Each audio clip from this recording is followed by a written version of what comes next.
Right now, there's 119 listings concurrently on market at the same time within 2 intersections amongst 18 towers in Cityplace. That's right. In today's video, I'm going to quickly touch on the ground the absolute flooding of inventory that's happening in confined communities such as Cityplace. As you guys can currently see, I am in Cityplace, and if you're not familiar with what Cityplace is, it is a Concord master plan community.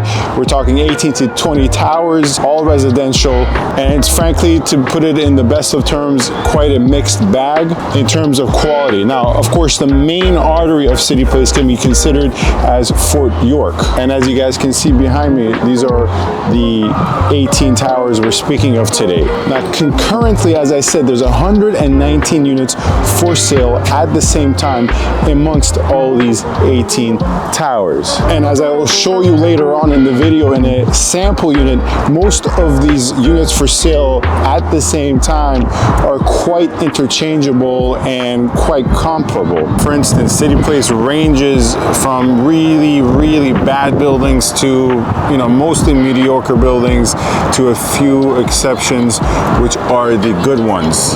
For example, in terms of quality, the two behind me are probably the best ones, 11 and 15 Brunel. And then, just to show you the opposite side of the spectrum, this one that kind of looks sexy with a bridge, interesting, it's not that good. In fact, if I'm going to put it politely, it's probably the worst of the bunch. Now, when we talk about 119 listings for sale at the same time, let me give you a little bit more of a detailed breakdown. And for this, obviously, I need to go off my phone. We're talking about 5 units in 170 Fort York, 8 units in 25 Telegram Mews, 9 units in 15 Iceboat Terrace, which is obviously connected to 21 Iceboat Terrace and the adjacent buildings, 10 units for sale in 85 Queens Wharf, 3 units for sale in 70 Queens Wharf, 6 units for sale in 75 Queens Wharf, 3 units in 4K Spadina, and 3 units in 10 Capital, and that's just to name a few. That's not even the full 119. Once again, keep in mind, this amount of inventory is just for the Cityplace buildings. By Fort York, by Dan Leckie, what is considered traditionally Cityplace. It's not even accounting for all the buildings behind me. Obviously, you have the new Condos by Tridel. Further east of that, you have, all the Front Street buildings, which are in the non-Cityplace Concord buildings. Technically, I consider Cityplace anything west of Spadina, anything east of Spadina. You have a couple of Concord buildings on Front Street as well, 381, 392, and of course you have the non-Concord ones, like for instance the Fly, which I recently sold a unit in. I haven't even touched on those Nobu condos, which I've touched on plenty on this channel as well. So 119 for such a confined space, basically really 2 blocks in one main artery of a street, is a lot of listings. I mean, if you don't think it is, just place yourself in the shoes of a buyer, for example. Because I work with buyers every single day. I am in the mind of the buyer every single day. And really, imagine you're looking for a 1+1, which I'll show you an example of later in this video, and you want something in Cityplace. You essentially have 80 listings, 70 listings, however many 1+1s make up of this 119, which I'll tell you right now, not even having looked at it, I can confidently tell you ones and 1+1 probably make up 50-60% of these units for sale.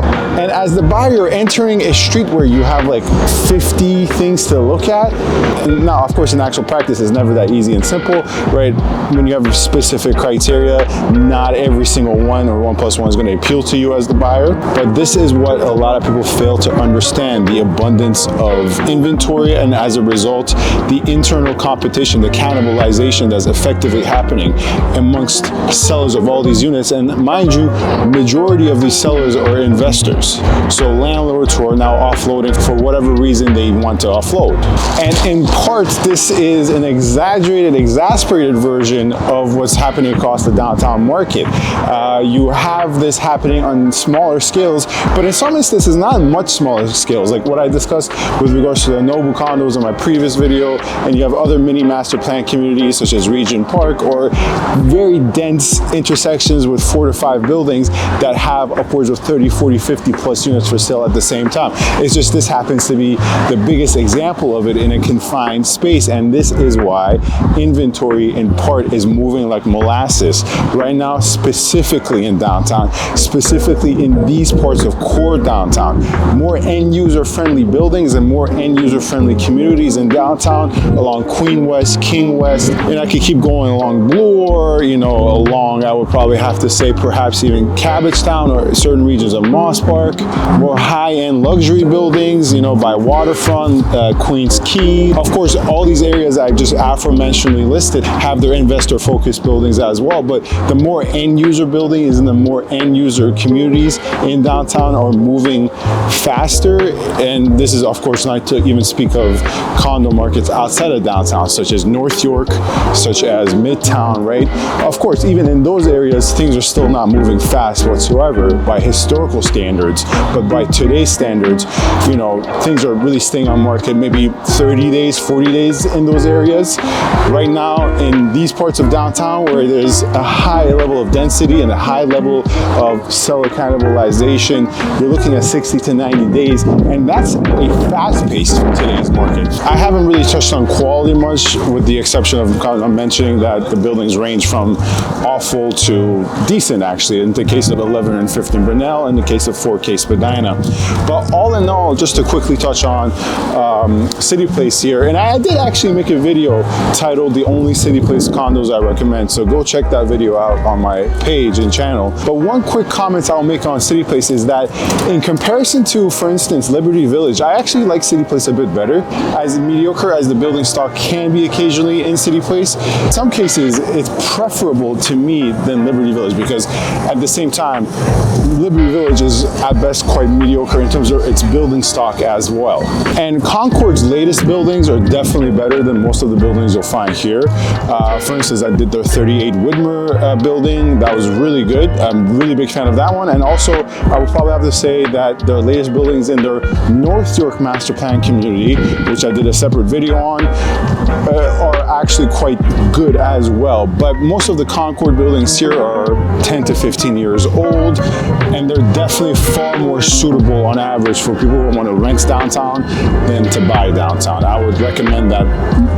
I would not recommend most of these buildings for buying, but at the same time, keep in mind, guys, I do really have a high standard. You know, a lot of people don't have as high a standard as I do, and sometimes I can be overly conservative in terms of what I recommend to my clients. All right, guys, so we're upstairs in a sample unit to kind of get across, really, when we're talking about this influx of inventory, this ubiquitous nature of listings across this confined master plan community, what type of listings we're talking about. Now, obviously, there is a wide range, as I discussed before, but frankly, I would probably have to say 70 to 80% of the listings for sale in Cityplace right now are of this variety where it's just a 1 to 1+1. You do have your penthouses and you do have your studios, but the interchangeable nature of the inventory available in this area kind of fuels the problem further, wherein it's not just a bunch of inventory on market at the same time, but it's mostly a bunch of interchangeable inventory, which compounds seller competition to a higher degree. And this is not to say that these units are bad by any means. For example, this sample unit that I'm showing you is located in one of my preferred buildings in Cityplace. Frankly, I don't have that many preferred buildings in Cityplace. I think Cityplace is mostly composed of buildings I typically recommend buyers to avoid. There is a rare few buildings that I do recommend, and this is one of them, which is good by Cityplace standards, but even by Toronto condo market-wide standards, it's a really, I would probably have to say, decent option. But frankly, we're only talking about 1 to 3 towers. Most of the towers in Cityplace are better avoided if possible. And by new condo standards, believe it or not, this is frankly quite large. You're not gonna get this type of square footage for a 1+1 in a brand new building, right? So it's good in terms of space. I mean, the finishes are quite original. It's not like it's dirty or broken, but it's a bit outdated. You know, the den is right there. It's nothing to run home to scream about. And frankly, Exactly. It's just, once again, really middle of the road, run of the mill. It has its pros, it has its cons type of unit, right? And this is probably one of the better examples, I would probably have to say. There's a lot of trash inventory in Cityplace. This is definitely not trash. This is definitely quite sufficient and passable, but undoubtedly the point still stands. When there is so much inventory and most of it is 1s and 1+1s and most of it is the same type of layout, of course there's differences around the edges. It makes selling in a down market quite difficult. Nothing really stands out and listings kind of get lost in the crowd.